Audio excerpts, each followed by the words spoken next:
Alhamdulillahirabbil alamin. Asyhadu an la ilaha illallah wa asyhadu anna Muhammadar Rasulullah. Allahumma sholli ala sayyidina Muhammad wa ala ali sayyidina.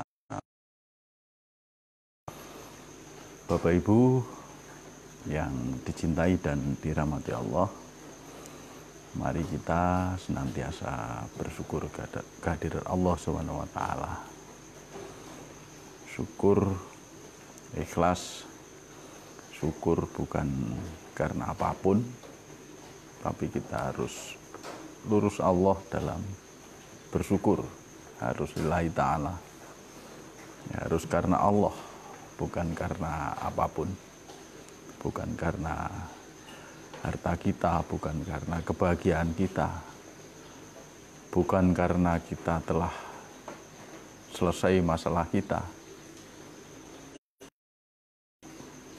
Syukur bukan karena masalah keduniawian, tapi mari kita luruskan, kita hanya bersyukur kehadirat Allah SWT. Syukur karena Allah. Selawat serta salam tetaplah terlimpahkan pada junjungan kita Nabi besar Muhammad SAW, Nabi yang paling mulia, yang menjadi suri tauladan kita dalam kita berakhlak dan kita berjalan menuju kehadirat Allah SWT. Dan beliau adalah penuntun yang dipilih oleh Allah untuk menjadi penuntun kita menuju kebahagiaan di dunia dan di akhirat. Bapak Ibu yang dicintai dan dirahmati Allah, dimanapun berada, ya, di Jakarta ini banyak sekali. Tidak saya sebutkan satu persatu, nanti Pak Pur saja yang menyebutkan. Ya. Dan di berbagai belahan bumi ini yang menyaksikan obrolan siaran langsung ini, maupun yang menyaksikan siaran tundanya. Semoga kita selalu dirahmati, semoga kita selalu mendapat. Bahasan pagi ini menyangkut masalah sakaratul maut. Ya, masalah sakaratul maut itu adalah masalah kematian. Di mana di dunia ini tidak ada manusia yang tidak mati.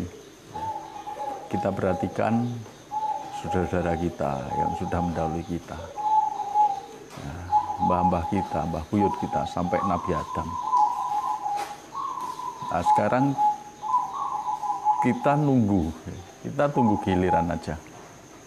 Jadi kematian itu kita nunggu giliran aja.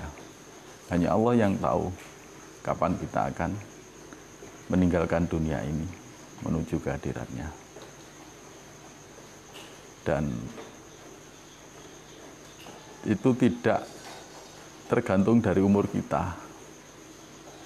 Jadi yang sudah tua, ya mari kita bersiap.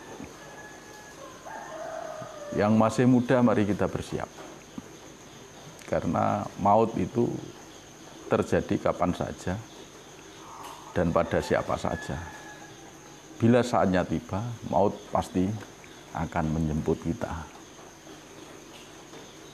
Di dunia ini kita tidak abadi, kita hanya sementara. Silahkan nikmati dunia, silahkan cintai dunia.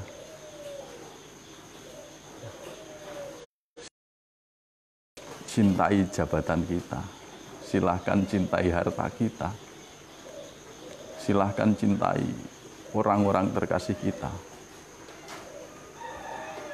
Tapi kita harus ingat, kita pasti akan meninggalkan semua orang, harta benda, dunia yang kita cintai. Pasti. Jadi cinta kita pada dunia ini sifatnya sementara. Dunia karena apa? Dunia pasti akan kita tinggalkan. Ya. Dunia pasti ada yang tinggalkan. Dan sakitnya orang sakaratul maut itu kalau kita masih berat terhadap dunia. Kita masih terbebani kehidupan dunia. Ya maka mari kita taruh cinta kita hanya pada Allah. Karena hanya cinta pada Allah inilah yang akan membawa kita menuju kehadiratnya. Raditu billahi robba. Kita harus ridho pada Allah yang menciptakan kita. Ridho terhadap semua afalnya, semua perbuatannya. Jadi musibah-musibah, kesengsaraan-kesengsaraan, penderitaan-penderitaan, ini sifatnya hanya latihan. Kita dilatih untuk bisa menerima. Ketika kita kaya, kemudian harta kita diambil oleh Allah. Kita harus bisa menerima, karena itu hafal Allah. Kita dilatih untuk meninggalkan harta. Ketika kita mencintai seseorang, tapi orang yang kita cintai diambil oleh Allah. Disitulah kita dilatih, dididik oleh Allah untuk ikhlas meninggalkan semua yang kita cintai. Sehingga perjalanan kita menuju Allah itu akan husnul khotimah.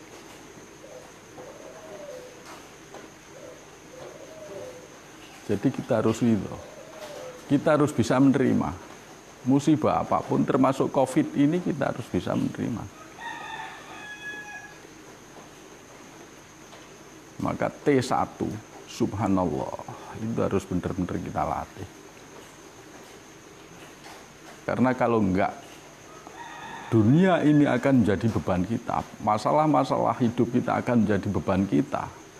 Orang-orang yang kita cintai akan menjadi beban kita ketika kita sakaratul maut. Dan kita mengendaki, kita berdoa semoga kita husnul khotimah.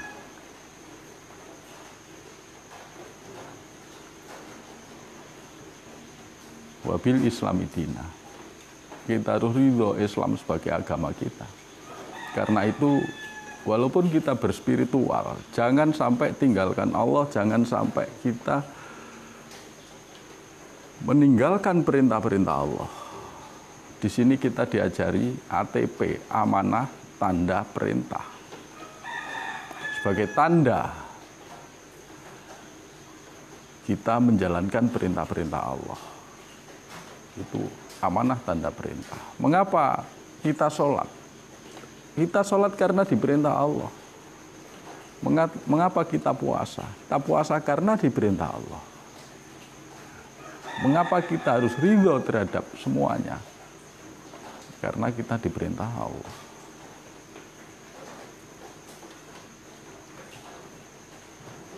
Jadi ridho. Nah, ini adalah manifestasi dari sikap menerima kita terhadap awal Allah. Jadi mari kita siapkan diri kita. Karena mati itu tidak pandang usia. Wabi Muhammadin Nabiyya wa Rasulullah. Mari kita selalu senantiasa, setiap saat berselawat pada Rasulullah kita, Shallallahu Alaihi Wasallam, yang telah menuntun kita, yang cintanya pada kita, pada umatnya, itu luar biasa. Sehingga mari kita ridho terhadap Allah sebagai Tuhan kita, ridho terhadap Islam sebagai agama kita, ridho sebagai Rasulullah Shallallahu Alaihi Wasallam sebagai panutan kita. yang menunjukkan jalan, ke jalan yang benar, ke jalan yang takwa. Marilah kita renungkan bahwa kehidupan ini adalah hanya sementara, karena kita tidak lama lagi akan meninggalkan dunia ini untuk selama-lamanya. Untuk itu, mari dalam obrolan ini dengan tema Patrap Sakaratul Maut dan COVID-19 yang akan dipandu langsung oleh pembimbing besar kita, Bapak Setyo Purwanto. Semoga dengan ngobrolan pagi ini kita menjadi sadar bahwa hidup ini hanya sementara dan kita akan berjalan menuju Allah, meninggalkan dunia selama-lamanya. Billahi taufik wal hidayah. Assalamualaikum warahmatullahi wabarakatuh.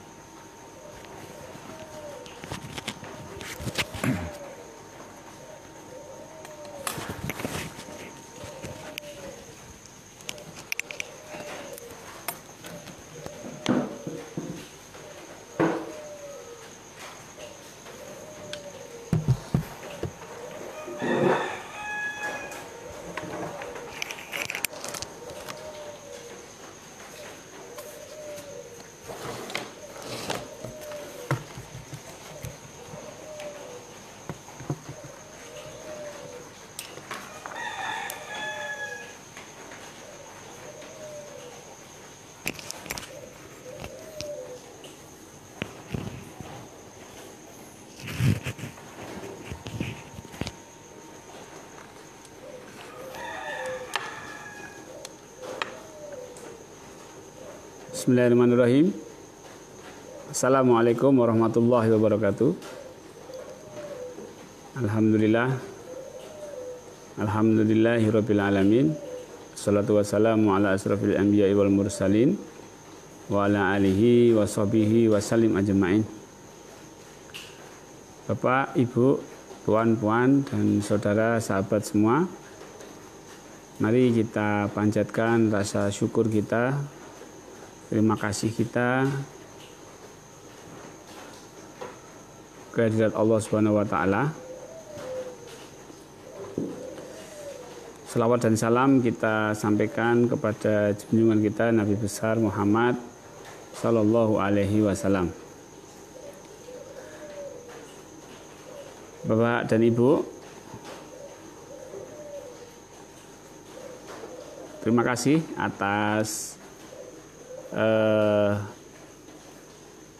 kesediaan Bapak Ibu untuk bergabung bersama kami di live streaming baik di YouTube maupun di Facebook.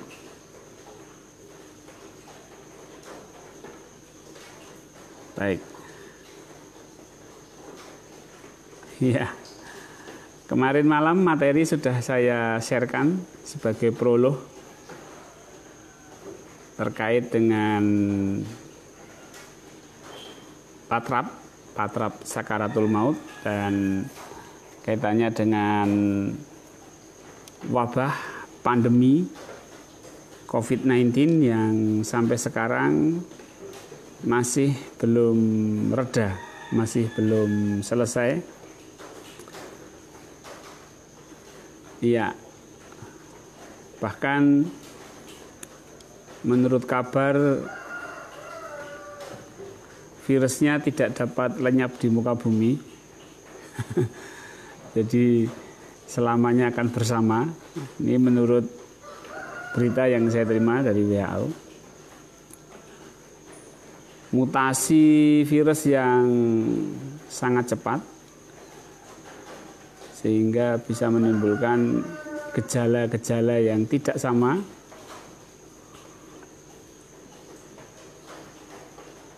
Dan penyebaran yang ini saya anggap ya karena goib ya, kita nggak tahu penyebarannya ini ada. Jumlah kematian pun semakin hari semakin meningkat. Baik Bapak Ibu. ya walaupun tidak terjadi di tempat Bapak Ibu, dan mudah-mudahan jangan terjadi, rasa khawatir itu muncul. Was-was, cemas, takut, kadang apatis. Ya. Bahkan yang mengalami sebelumnya sudah mengalami sedikit permasalahan psikologis, ditambah dengan stresor virus ini semakin meningkat. Jadi kalau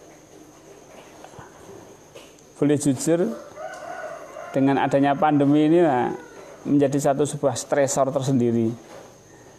Stresor itu penyebab stres. Yang sebelum pandemi stresnya 20, setelah pandemi menjadi 25. Yang sebelumnya stresnya sudah 50, setelah pandemi tambah 75 gitu. Apalagi yang ada kecenderungan untuk takut mati.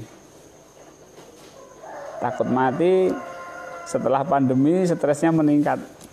Takutnya meningkat menjadi berlipat. Nah, ini menimbulkan perilaku-perilaku yang tidak sehat. Ya, stres berlebihan itu ya tidak sehat. Banyak para ahli, psikolog, dokter, sosiolog, dan para ahli-ahli lainnya memberikan motivasi untuk tetap tenang, tetap berkarya, tetap berdaya. Baik, saya akan melihat dari sisi lain. Kalau yang lain memberdayakan, ya saya mempersiapkan kematian aja. Karena sumber stresnya itu sebenarnya stresnya adalah kematian. Ujung-ujungnya itu stresnya karena pandemi itu adalah karena kematian. Entah kematian dia sendiri atau kematian ditinggal oleh orang-orang di sekelilingnya. Tapi paling utama adalah kematian dirinya sendiri. Ya, kematian dirinya sendiri.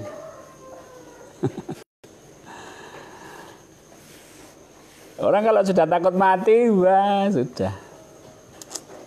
Mimpi aja mimpi mati.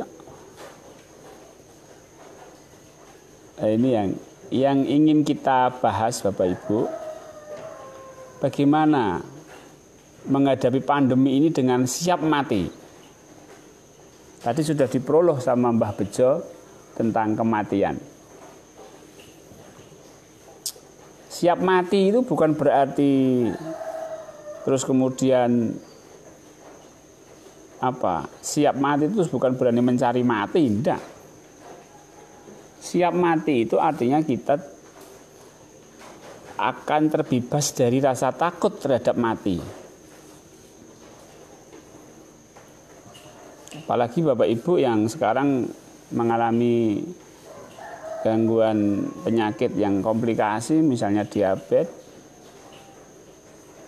atau jantung atau apa, itu tingkat kecemasannya semakin meningkat. Semakin meningkat kecemasannya, tentunya daya ketahanan tubuhnya semakin menurun.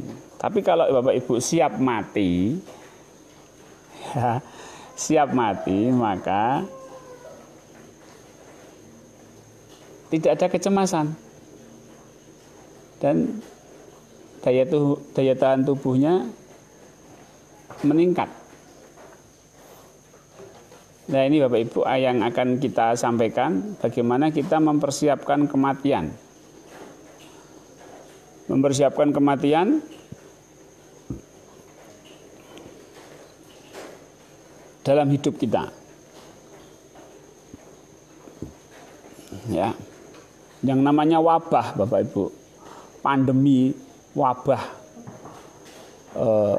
satu penyakit. Kalau di Jawa di sini disebut dengan pagebluk. Itu yaitu muncul ketakutan mati.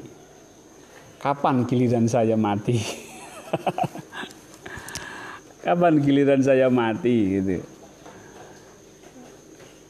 Ini kalau nggak siap kan ya stres. Ya seperti sekarang ini antara iya dan tidak. Ada satu orang saja terkena virus corona, satu kota, satu bandar, satu kota. Itu semua orang satu kota itu khawatir semua.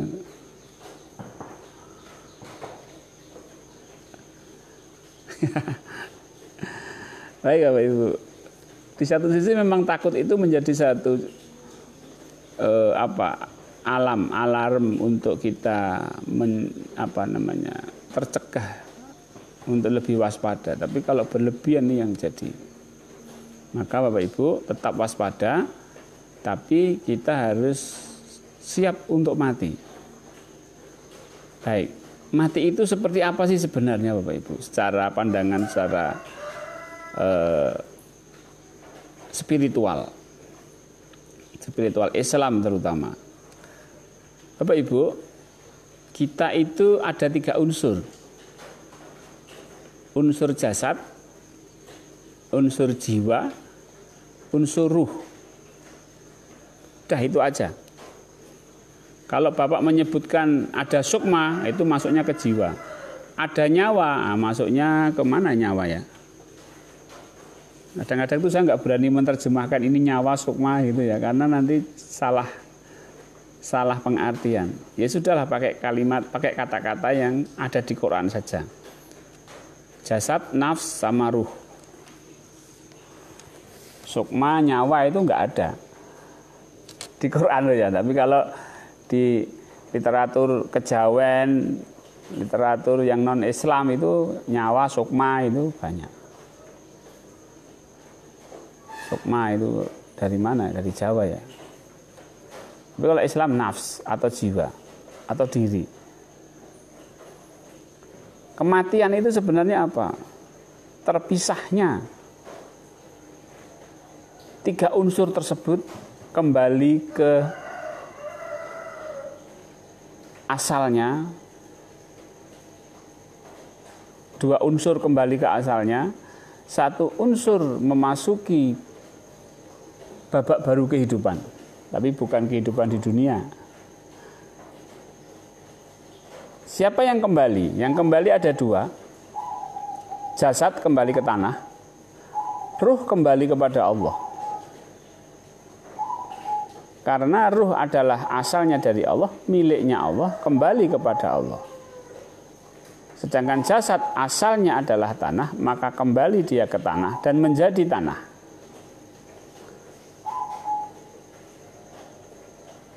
Ruh kemana? Jiwa kemana? Nafs kemana? Nafs melanjutkan perjalanan yaitu ke alam barzah atau alam kubur. Bukan kuburan ya, alam kubur. Jadi alam kubur itu adalah merupakan satu alam berikut daripada alam dunia dan berbeda dengan alam dunia. Dia berada di alam barzah. Nah, kematian adalah terpisahnya dan kembalinya 3 unsur tadi. Jasadnya sudah tidak bisa digunakan sehingga ruhnya diminta kembali Allah.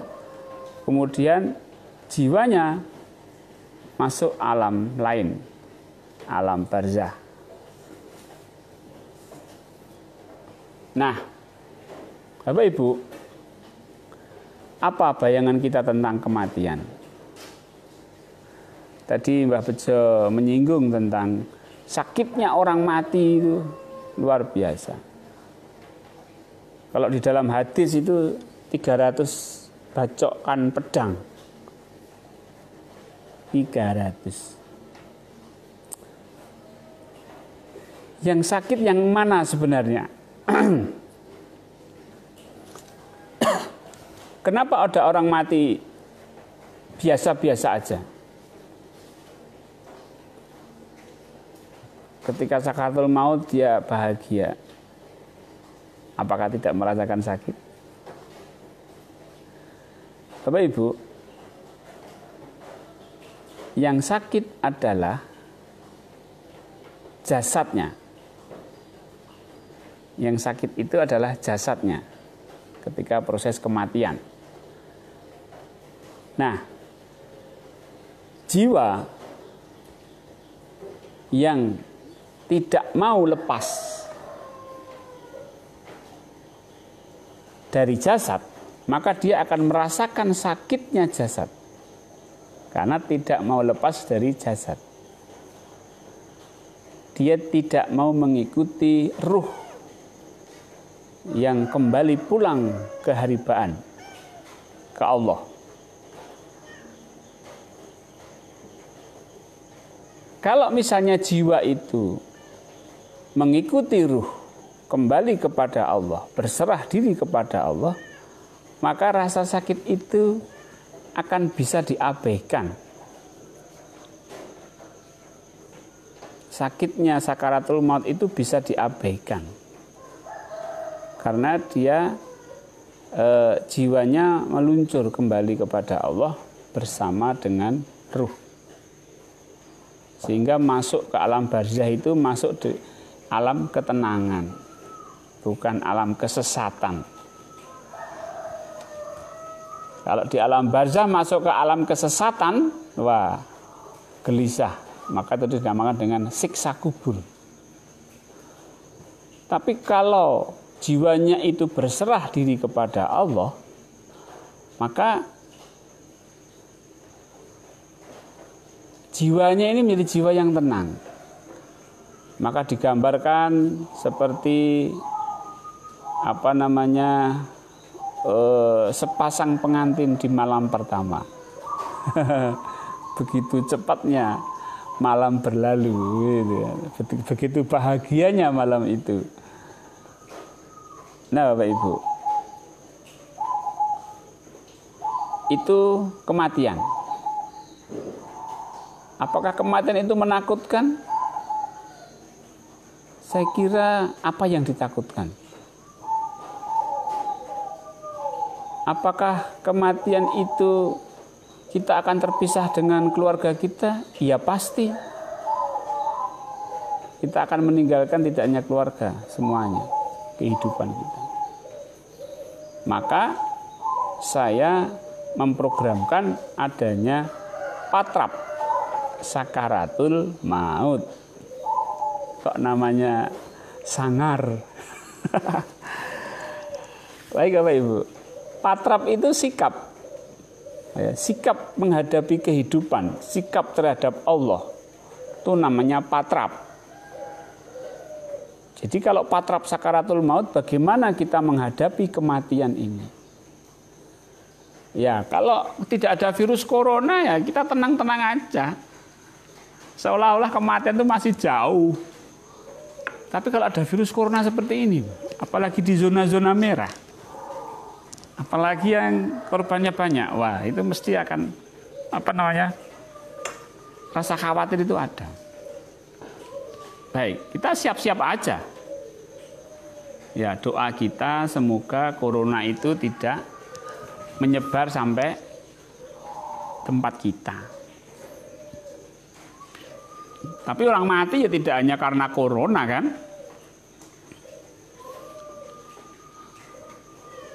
Orang mati itu antri kok. Siapa yang dapat giliran mati gitu kan. Antri tapi tidak urut, ini yang jadi masalah. Diacak sama Allah, dirandom sama Allah, itu jadi masalah. Ini jadi masalah itu karena dirandom. Baik. Bayangan kematian itu biasanya muncul ketika orang itu sudah berusia 50 ke atas. Wah, usiaku sudah 50. Nanti semakin usia 55 tambah lagi kepikiran, waduh, sudah 55, 5 tahun lagi. Setelah 5 tahun, 60 tahun belum meninggal. Waduh ini. Kalau mengikuti Rasulullah ya 3 tahun lagi. Was gitu. Jadi kayak menghitung hari yang nggak jelas. Menghitung hari yang nggak pasti kan gitu. Mari kita lupakan Bapak Ibu. Kapan kita akan mati. Mari kita lupakan tentang ketakutan-ketakutan tentang kematian. Kita siapkan diri kita untuk menyambut kematian dengan bahagia. Ya, Bapak Ibu, tidak ada maksudnya saya maaf. Jadi kita tidak bisa bahagia menyambut kematian kalau tidak kita persiapkan. Mindset itu harus ditata dari sekarang sampai nanti saatnya tiba. Jadi konsepnya tadi bahwa tentang kematian itu terpisahnya jasad, jiwa, dan ruh. Yang kedua adalah bagaimana mempersiapkan jiwa. Karena nanti Bapak Ibu, setelah jasad kita tinggalkan, ruh meninggalkan kita. Ya, jadi setelah jasad kita tinggalkan dan ruh meninggalkan kita berada sendirian menjadi jiwa. Maka jiwa ini yang harus kita garap sejak sekarang. Jiwa ini bagaimana agar nantinya pada saat nazak, pada saat sakaratul maut itu bisa lepas dengan sukses. Baik. Bapak Ibu kalau buka Al-Quran itu akan banyak sekali ayat-ayat yang menyebutkan tentang kemana engkau akan kembali. Hanya kepada Allah lah engkau akan dikembalikan. Itu sangat banyak. Ya. Nah, berarti Bapak Ibu, patrap sakaratul maut tidak ada cara lain kecuali adalah dengan berserah diri kepada Allah. Jadi latihan zikir nafas Bapak Ibu yang sudah jalankan di level 3 itu pasrah. Pasrah ini menjadi keyword untuk husnul khatimah. Kalau kita tidak terbiasa pasrah, kalau kita tidak terbiasa untuk kembali kepada Allah, pulang kembali kepada Allah, maka nantinya kalau kita mati mau pulang kesulitan sebab tidak terbiasa. Maka sebenarnya orang-orang dulu misalnya dengan pelajaran sangkan paraning dumadi, asal muasal kehidupan kita itu kemana, dan bukan ke Allah. Sangkan paraning dumadi, berarti kita harus tahu ilmunya nanti kemana kita akan kembali. Kemudian yang kedua, mati sak jeroning urip, urip sak jeroning mati. Mati dalam hidup, hidup tapi mati. Ya, itu harus kita mulai sejak sekarang. Kalau orang Jawa itu ada istilah golek ana dalaning pati, carilah jalan kematian. Maksudnya carilah cara-cara agar matimu besok itu husnul khotimah. Caranya satu Bapak Ibu, pasrah berserah kepada Allah. Lainnya tidak.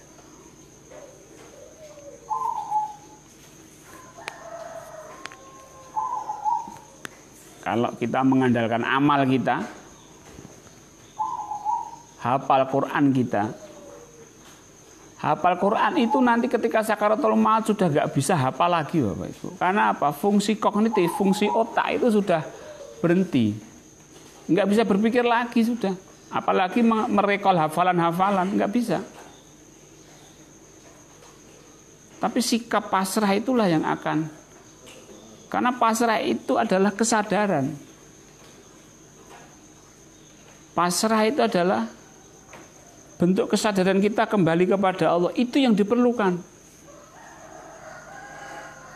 Maka patrap sakaratul maut ini adalah sebuah pelatihan atau melatih diri bagaimana kita bisa bersikap berserah diri kepada Allah.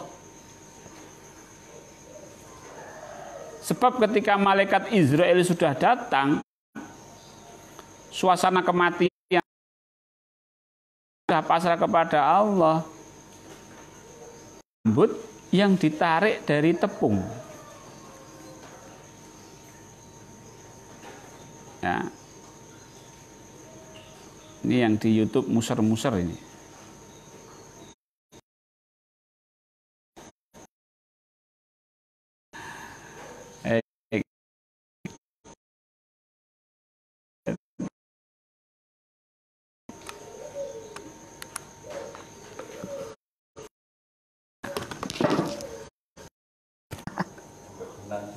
Oh iya. Ya, nikmatnya kematian Bapak Ibu. Jadi expose itu hadis yang 300 bacokan pedang. Allah juga ada kisah tentang orang nikmatnya itu yang ditarik dari tepung. Enggak terasa nikmat, bahagia. Makanya ada sebagian ulama yang berpendapat kalau dia menangis, bukan menangis, air, ya, maka saya sarankan Bapak Ibu saat kepadepokan dikir nafasnya harus sudah istiqomah minimal 1 sampai 3 bulan. Belajar patrap sakaratul maut itu lebih sudah bisa ke Allah sendiri sudah. Karena biasa jadi bisikan dari anaknya, dari ini itu malah mengganggu perjalanan dia. Udahlah, aku tak ke Allah sendiri, aku sudah terbiasa. Ada satu cerita itu dari Berau. Dari Berau itu dia ke sini ke Solo. Dari Berau itu Kalimantan. Dia cerita, kakek saya tertarik ke sini itu karena kakek saya itu pengamal dinya kita lebih menghadapinya itu tidak dengan stres gitu loh. Ya. Komplikasi, putus asa, hidupku tidak lama lagi. Tapi gitu ya, tidak belajar berserah diri kepada Allah, cuma stres sehingga tidak, sinyalnya putus. Assalamualaikum warahmatullahi wabarakatuh. Mohon penjelasan Pak, pun yang mati terpisah jasad, jiwa dan ruh. Jasad kembali ke tanah, ruh kembali ke Allah, dan jiwa ke alam barzah. Mohon penjelasan bahwa jiwa bersama ruh. Iya, Pak Bambang, ketika jiwa itu bersama ruh kembali kepada Allah, dalam artian bahwa jiwa itu berserah ke Allah, berserah kembali kepada Allah. Yang kembali kepada Allah itu adalah ruh. Berserah kembali kepada Allah itu berarti jiwa mengikuti ruh. Nah, ketika jiwa mengikuti ruh, maka dia akan lenyap, dia akan fana, dia akan menyaksikan ketiadaan. Nah, itulah kebahagiaan jiwa. Di situ dikatakan menjadi jiwa yang tenang. Ya ayatuhan nafsul mutmainnah, irji'i ila rabbiki radiyatan mardiyah, fadkhuli ibadi fadkhuli jannati. Jadi jiwa yang berserah kembali kepada Allah, ya, jiwa yang berserah kembali kepada Allah, yang mutmainah. Nah, jiwa yang mutmainah inilah yang akan masuk surga. Jadi bukan jiwanya itu kemudian bersama-sama ruh naik. Jadi begini, sama jiwa ini kan lain, beda dimensi ya. Ini kembali ke Allah. Nah, jiwa ini mengikuti mutmainah. Ketika menjadi jiwa yang tenang, maka kebahagiaan. Jadi itu sebenarnya di ketenangan itu, Bapak Ibu. Dalam hidup ini, kalau jiwa kita tenang itu sudah surga. Makanya kita harus bisa membedakan antara tenang dan senang. Nah, tenang itu lebih nikmat daripada, lebih membahagiakan daripada senang. Bagaimana mencapai jiwa yang mutmainah? Caranya tidak lain dengan bersama-sama dengan ruh kita kembali kepada Allah, berserah. Jadi ini kembali ke Allah, ini menjadi tenang, seret gitu. Ini. Tapi kalau jiwa ini mengikuti jasad itu duniawi, kita dikehendaki Allah apa dalam hidup ini? Kemarin kata pelajarannya 3T itu ya Pak Ibu, T1 ya sudah, T1 itu ya sudah, mati ya mati, ya sudah, gitu loh. No comment, no complain. COVID-19 ya sudah, COVID-19 itu cara Allah untuk mematikan makhluknya. Ya biar yang punya kehidupan itu beliau, Allah. Yang berhak menghidupkan dan mematikan adalah Allah.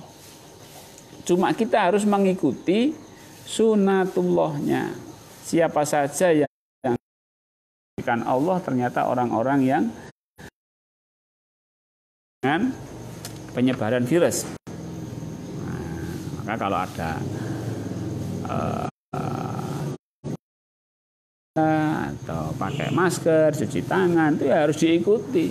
Itu sunatullah, perintah Allah.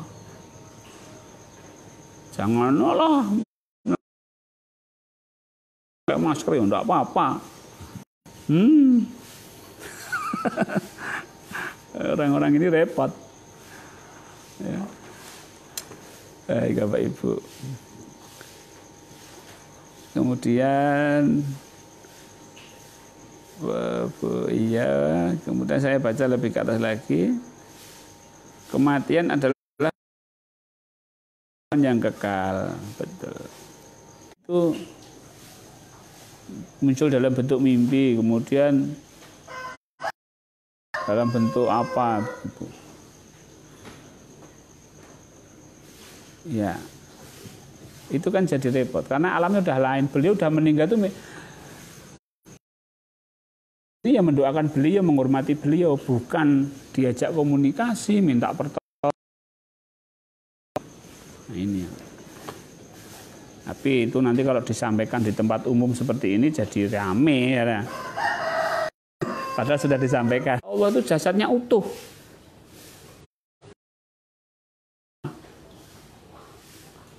Maka sekali lagi, sehingga bahwa utuhnya jasad, utuhnya kain kafan itu bukan ukuran.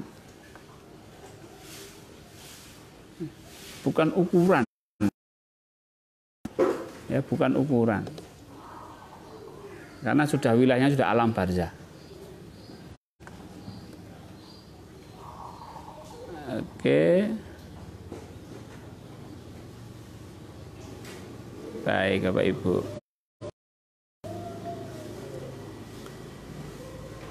Di situ ada pertanyaan Mbak Bejo yang di YouTube Mbak Bejo.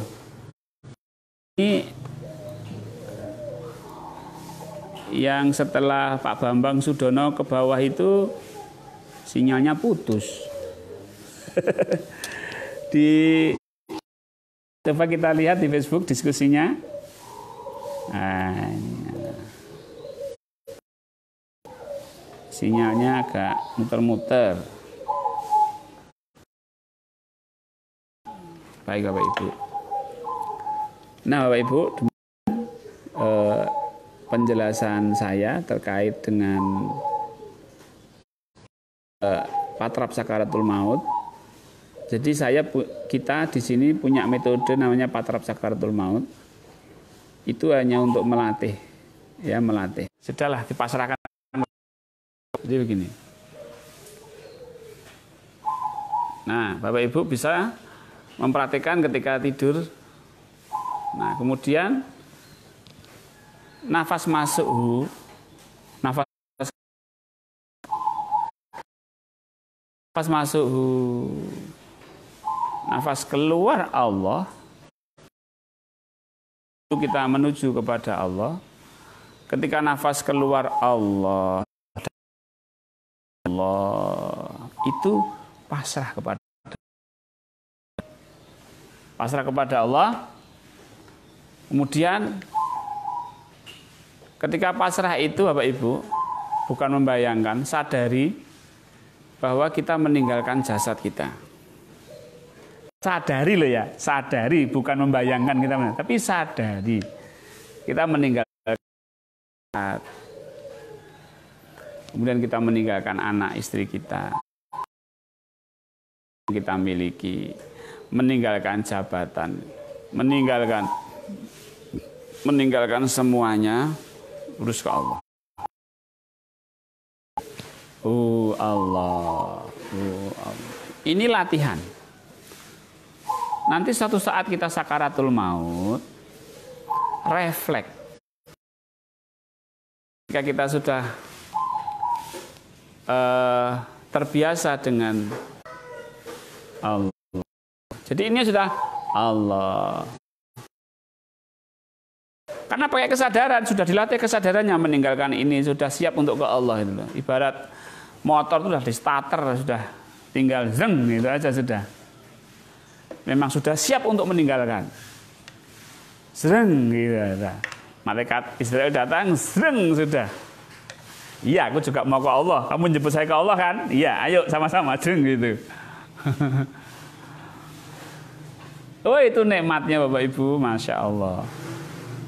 Ya, baik Bapak Ibu. Jadi itu latihannya Bapak Ibu. Bapak Ibu bisa dipraktekkan sendiri di rumah. Teknik Patrap Sakaratul Maut. Bisa dengan DN, bisa dengan meninggalkan. Tapi nanti Bapak Ibu, kalau Bapak Ibu merasakan adanya satu tarikan,